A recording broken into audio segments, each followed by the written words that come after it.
Olá, tudo bem? Hoje a gente vai falar um pouquinho sobre o romance de 1930, voltando aí para uma perspectiva romântica, porém com um olhar realista. Como a gente percebeu, ao longo da década de 1930, o Brasil testemunhou uma explosão do romance. Preocupados com o país em que viviam, escritores usaram a narrativa como instrumento de denúncia de uma realidade que, principalmente na região Nordeste, condena milhares de brasileiros à miséria. Nessa aula, a gente verá como o regionalismo dominou a segunda geração modernista e a gente vai trazer uma retomada de um olhar realista. A narrativa ficcional viveu um momento de explosão entre os anos de 1930 e 1945. A qualidade das obras e o surgimento de autores importantes tornam esse período conhecido como a Era do Romance Brasileiro. Essa tendência se anuncia em 1928, quando o paraibano José Américo de Almeida publica A Bagaceira. Na obra, o olhar realista é associado a um tema específico, a vida no Nordeste brasileiro. O autor explora os contrastes humanos e sociais entre os trabalhadores dos engenhos de cana-de-açúcar e os habitantes do sertão. As personagens criadas para ilustrar a condição do nordestino dão ao livro um tom crítico e panfletário, que valoriza a honra do sertanejo e denuncia a desumanidade dos senhores de engenho.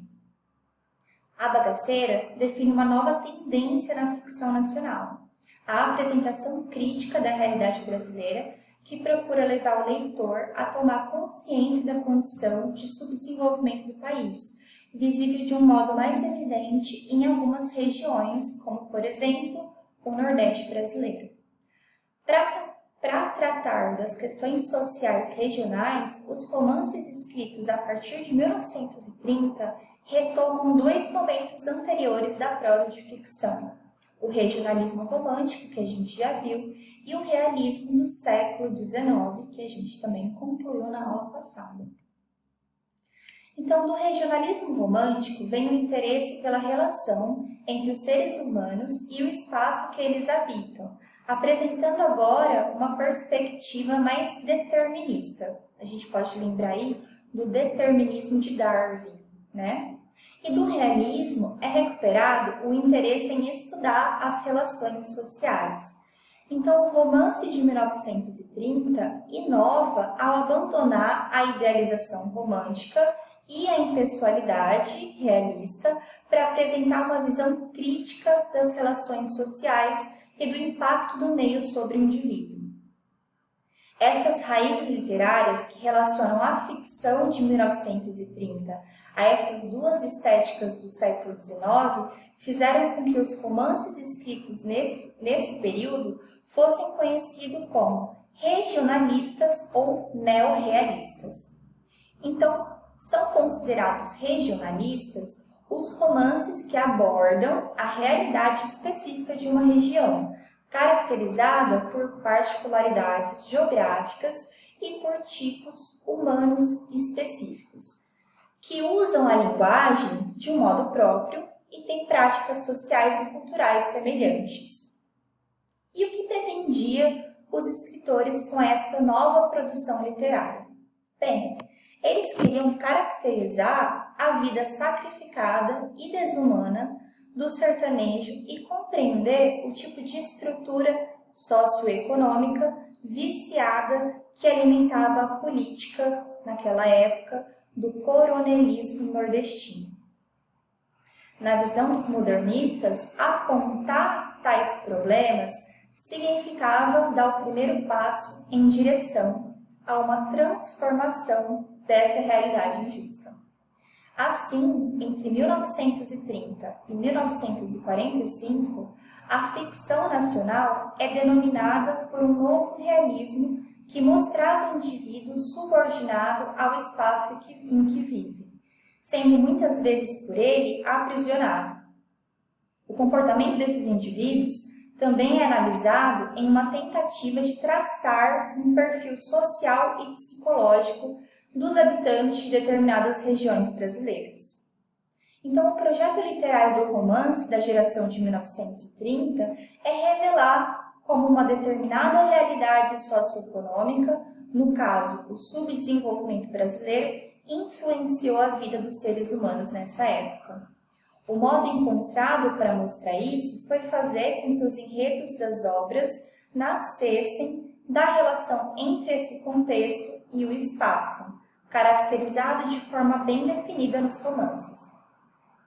A maioria dos autores do período se basearam no conhecimento pessoal da realidade nordestina para desenvolver o projeto.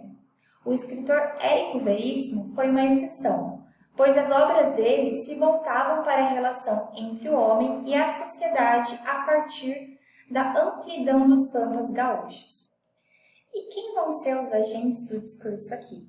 Bem, o eixo da ficção brasileira na década de 1930 se deslocou do Rio de Janeiro e de São Paulo para Maceió, na capital do Alagoas. Era lá que moram os escritores José de Lins Rego, Rachel de Queiroz e Graciliano Ramos. Então é natural que as condições de produção de literatura desse período fossem favorecidas pela grande aproximação que havia entre esses autores. Relembrando momentos importantes da vida do pai Ricardo, o Graciliano Ramos conta: a nossa casa, na Rua da Caridade, via fins de semana movimentados. Lá o grupo se reunia, muita gente à hora do almoço. Sem dúvida, meu pai gostava desses encontros, pois eles prolongaram no Rio e iriam durar toda a sua vida. Isso mostra aqui a proximidade entre esses autores, né? Como a gente vê, era comum os amigos se reunirem aos domingos e conversarem sobre literatura. E essa informação ajuda a gente a compreender por que o projeto literário do romance de 1930 teve um desenvolvimento tão sólido e tão bem sucedido. Porque além dele ser compartilhado pelos principais autores, ele também era objeto de discussão e análise constante entre eles. Então, a circulação dos romances ela foi favorecida pelo fortalecimento das editoras brasileiras também.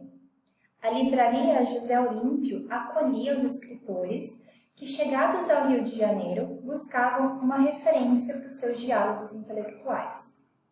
Então, mais do que publicar esses autores de diferentes tendências ideológicas, a Casa José Olímpio permitiu que o debate entre esses escritores acontecesse de forma democrática, ajudando assim a fortalecer a produção literária do período. E quem ganhava com isso era justamente o público, que se via convidado a conhecer dezenas de romances e livros da poesia da nova geração. Então vamos falar um pouquinho justamente sobre o público.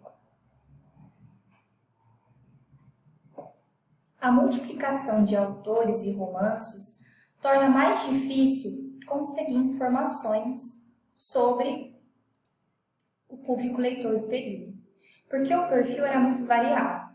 A melhor indicação de como as obras foram recebidas são os números de vendas alcançados por alguns autores, que esgotaram várias tiragens dos seus romances, pois eles souberam criar um tipo de narrativa que caiu muito bem com o gosto popular. Os enredos eram dinâmicos e a linguagem era simples, tornando as obras atraentes para o público no momento em que o contexto social e político fazia aumentar o desejo de conhecer melhor o Brasil.